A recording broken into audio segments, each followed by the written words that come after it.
దేవునికి స్తోత్రం. ప్రభు పరిశుద్ధ గణనామానికి మహిమ కలుగును గాక. హల్లెలూయా చెప్దామా? హల్లెలూయా.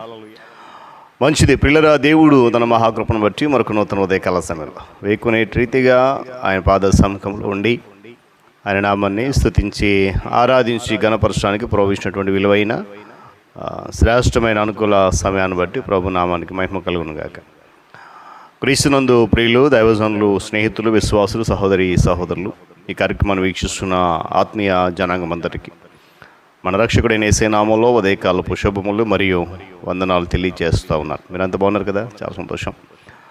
దేవుడు మిమ్మల్ని, మీ కుటుంబాలను దీవించునుగాక.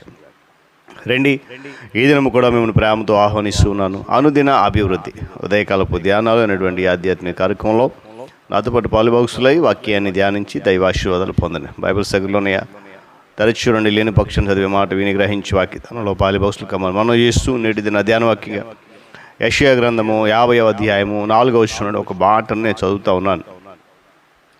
అలసిన వానిని మాటల చేత ఊరడించు, జ్ఞానము నాకు కలిగినట్లు శిష్యునికి తగిన నోరు యెహోవా నాకు దయచేసి ఉన్నాడు. దేవుడు తన పరిశుద్ధ లేఖన మాటను మనందరి కొరకు దీవించును గాక. తలవంచండి, కళ్ళు మూసుకోండి, ప్రార్థన చేద్దాం. మహోన్నతుడా, మహాగురుడా, సర్వాధిపతి, స్తోత్రాలు. తిరిగి మరొక నూతన ఉదయకాల సమయంలో వేయకునే రీతిగా నీ పాద సముఖము చేరి మీ నామాన్ని స్తుతించగలిగే చక్కటి ధన్యత మాకు ఇచ్చారు. నీకు నాయన కొద్ది నిమిషాలు నీ మాటలు ధ్యానించక ఇష్టపడుతుండగా ధ్యానంలో పాల్గొంటున్న ప్రతి ఒక్కరిని కూడా నీ సన్నిధి తోడించి నడిపించి మహిమ ఘనత ప్రభావాలు మీరు పొందండి. యేసయ్య నామమున అడుగుతున్నాను తండ్రి, ఆమేన్. మంచిది పిల్లరా, చదువుకునేటువంటి ఈ వాక్య భాగం గమనిస్తాం. యెషయా ప్రవక్త దేవుని చేత పిలువబడి ఇశ్రాయేలు జనాంగము ఉన్నటువంటి సమయంలో దేవుని ప్రజలైన వారికి అనేక రకాలుగా దేవుని మాట తెలియజేస్తూ, దేవుడు హెచ్చరించమన్న చోట హెచ్చరిస్తూ, బుద్ధి చెప్పమన్న చోట బుద్ధి చెప్తూ చాలా రకాలైనటువంటి సువార్త విరివిగా ప్రకటించాడు. ఈరోజు మనం గమనించాల్సింది ఏంటంటే, ఉదయకాల సమయంలో క్రైస్తవులుగా, విశ్వాసులుగా ఉన్న వారి కార్యకలాపాలు చాలా ఉంటాయి, ప్రతి రోజువారి కార్యకలాపాలు. అయితే మన జీవితంలో ఉన్నటువంటి కార్యకలాపాలన్నింటిలో కంటే కూడా ఆత్మల సంపాదన అనే దానికి ఎక్కువ ప్రాధాన్యత ఉంది, ఇవ్వాలి మనం.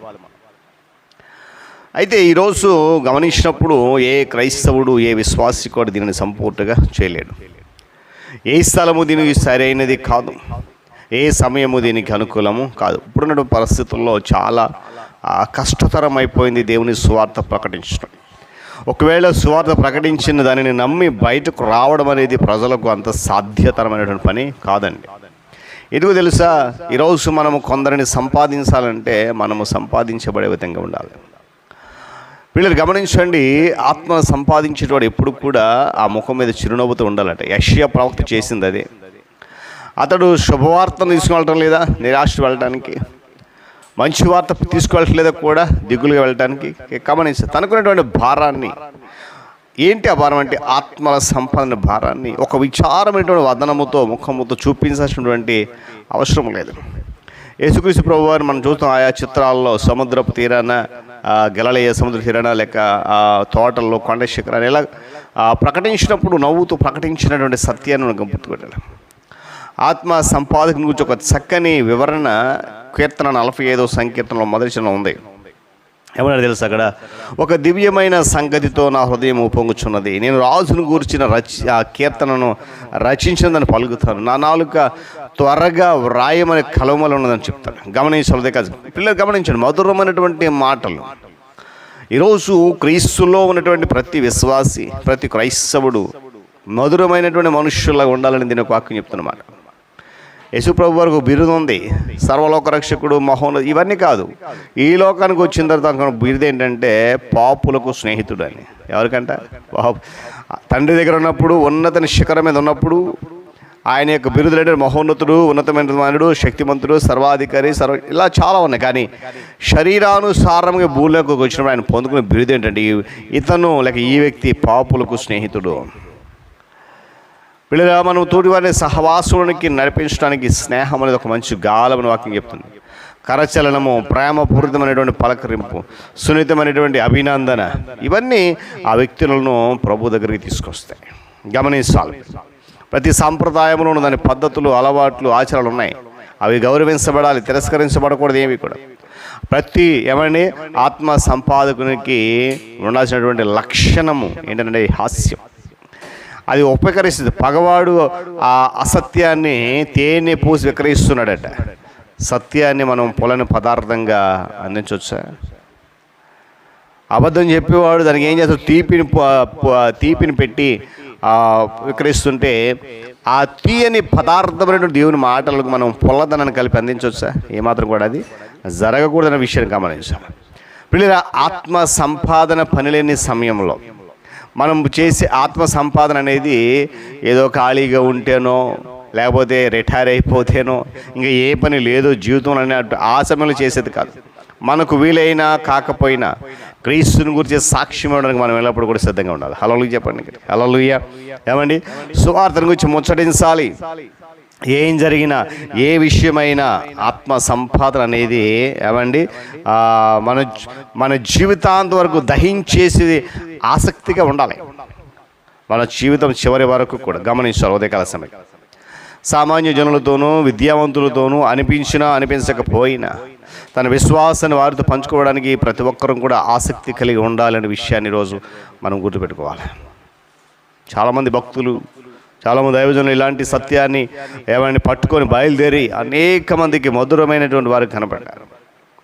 ఆనాడు పేతురు, యోహానులు ఏమండి శృంగారం దేవాలయం దగ్గర మాట్లాడుతున్నప్పుడు అలానంట, ఇంత పాండిత్యం వీళ్ళకి ఎలా వచ్చింది, ఇంత మధురంగా వీళ్ళు ఎలా మాట్లాడుతున్నారంటే వారికి గుర్తింపు వచ్చింది, వీరు యేసుతో ఉన్నవారు. హల్లెలూయా చెప్పండి కదా. హల్లెలూయా. కనుక ఆత్మ సంపాదకుడిగా ఉన్నటువంటి ప్రతి ఒక్కరు కూడా తన వాక్యము విత్తిన పిదప పంట కొరకు వేచిన వ్యవసాయకుని వలె ఓపికతో ఉండాలి. వల విసిరిన తర్వాత జాలరి చేపలు పట్టకు ఓపికతో నిరీక్షించాలి. సహవాసము, పట్టుదల అనేవి ఆత్మ సంపాదన ముఖ్యమైన గుణాలు.